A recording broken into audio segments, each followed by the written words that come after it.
My dear students, I hope you all are good health.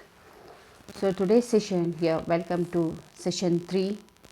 In this session, I will explaining about sources of history. So it is chapter 1, when, where and how.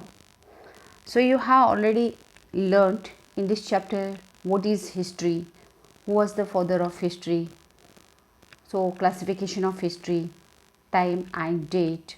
So these all you have learnt in previous class, in previous session.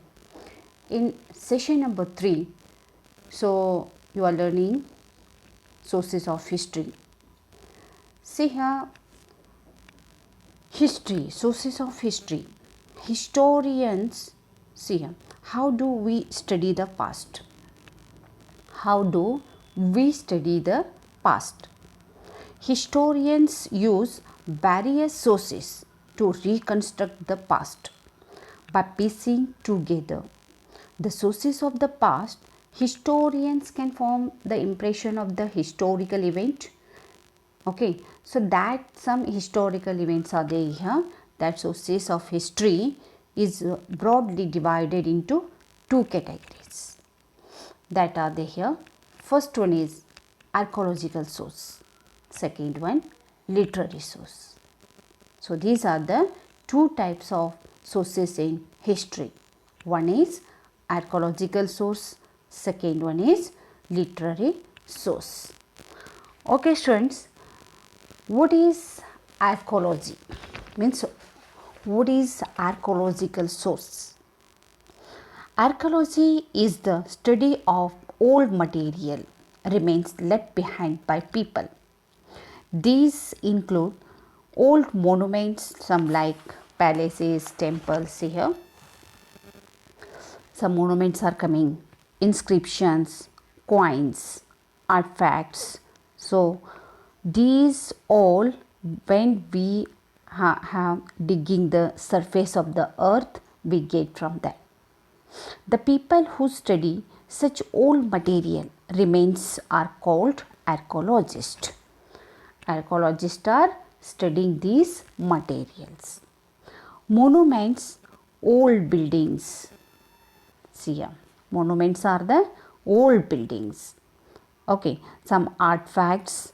These are the tell us about the social and economic life of the people. So they also throw light of the architectural style. Here some monuments are there, some old monuments are, some their style, different styles are there. Some engineering skills about of the people and materials used in the construction of buildings. So see here, the some important archaeological sources are there here in this period are the Agra in Taj Mahal and Red Fort in Delhi.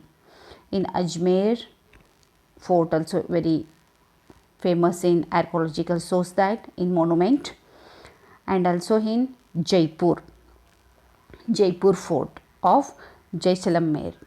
Okay, so these are the monuments. And next see here, inscriptions. Inscriptions, so these are the writing on stone surfaces. Okay, inscriptions are writing on stone surfaces, otherwise copper plates also. Walls of the temples. Walls of the temples. So these inscriptions give the information on the various aspects of life ranging from administration, some political and economic life. These are given the information. So they are most reliable sources, some information as they give the first hand of information of place or event. The study of inscriptions is called epigraphy. The study of inscriptions is called epigraphy. And what is archaeology? Archaeology is the study of old materials. It is the remains left behind by people. And inscription, it is the study of inscription is called that what? Epigraphy. So next here, coins. Coins are another source of information, so which give us a lot of information on the political and economic history of the place. The study of coins is known as numismatics. The study of coins is known as numismatics. See here students, these are Roman coins. You are seeing in this picture coins, but these are the Roman coins. So next see here, artifacts. Artifacts, these are the old pieces of things. Old pieces of things or belongings of people. So they include pottery, jewelry, toys, seals, pieces of cloth and other remains which the people used during the course of their lives. So these again tell us lot of social, culture and economic life of the people. A vast hoard of the artifacts including, for example, jewelry. They are making this jewelry. So these artifacts are making jewelry, shields, pottery, terracotta, toys and bronze images was unearthed. See here, this discovery helped archaeologists and historians to conclude and well developed urban civilizations.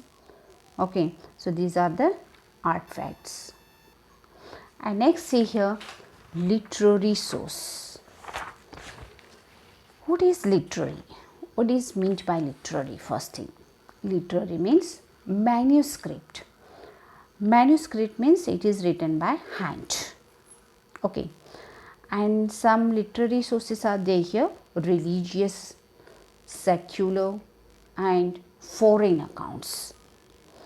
See here, literary sources are the text. It is the all types of text written in hand. See here, but some examples are there here. In our ancestors wrote on birch bark or palm leaves. They are using by hand, they are writing on the leaves. Okay, palm leaves. So it is known as Bhojapatras. So when our ancestors wrote on bark, birch bark or otherwise they are wrote on palm leaves. So that is calling that Bhojapatras. Okay. At that time, text was written on sheep leather and wooden tablets. Sheep leather or wooden tablets. Literary sources inform us about the political, social and economic, religious and cultural life of our ancestors. Okay, some includes the religious writings. These are the accounts of travelers, epics, poems, etc. They are wrote religious writings, accounts of travelers and epic of poems. Some literary sources can be broadly divided into three categories. That you know that religious literature, secular literature and foreign accounts. So first one, what is religious literature? Religious literature is a most of the ancient manuscript are religious in nature. See here, in religious literature are the Vedas, the Ramayana, the Mahabharata, the Bible, the Quran. So these are the religious literature. Okay, so they throw the considerable light on the social and cultural condition of the periods during which these books were written. So these are the religious literature. These are the books of religious literature. Second one here, secular literature. So these secular literature, there also exists the vast body of secular literature. So these books usually prescribe the duties to the performed by people of different segments of the society. So they set out rules and regulations that help the society together. Say an example, the secular literature of examples see here. Kautilya's Arthashastra. Okay, some one book is also is there here, Sacred and Secular Scriptures. So these also wrote by secular literature. And here Kautilya's Arthashastra, it is also secular literature. So we also have some work of the Kalidasa, Surdas, means Surdarka, Bhasa and Banabhatta. So these works reflect the conditions of the times when they were composed. They are also secular literatures. Next here, foreign accounts. Some Greek, Roman, Chinese and other travelers came to India and they left behind accounts of things that they saw. We know of the Alexander's invention on the basis of Greek records. Okay, so then we have the Indica by Megasthenes. So who was an ambassador to the court of Chandragupta Maurya. It gives us valuable information about the Mauryan administration, some social classes and economic activities of the period. Some Buddhist pilgrimage also invited to India. Some Buddhist pilgrimages are there here. Fahihan and Hohenstein from China. They also left accounts which describes the prevalent social, religious and economic conditions in India during their visit. Okay students, I hope you all are today's session 3 you understood. Here your chapter 1 is completed. So what you have learnt in today's chapter? See here. In this session you have learnt sources of history. So there are two types of history, sources of history, archaeological sources and literary sources. So what are the archaeological sources? So first one is you learn today's class what is archaeological source. Archaeological is the study of old materials, remains left behind by the people. And here monuments, inscriptions, coins, okay, and artifacts, these all are archaeological sources. And next you know that literary source.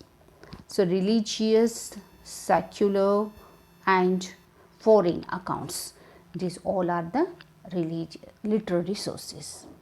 So I hope you all are understood today's class. So today's homework, so write these all points in book and read it daily. That make the points first, afterwards you read daily. Okay students, so next class I am continuing next period. Thank you.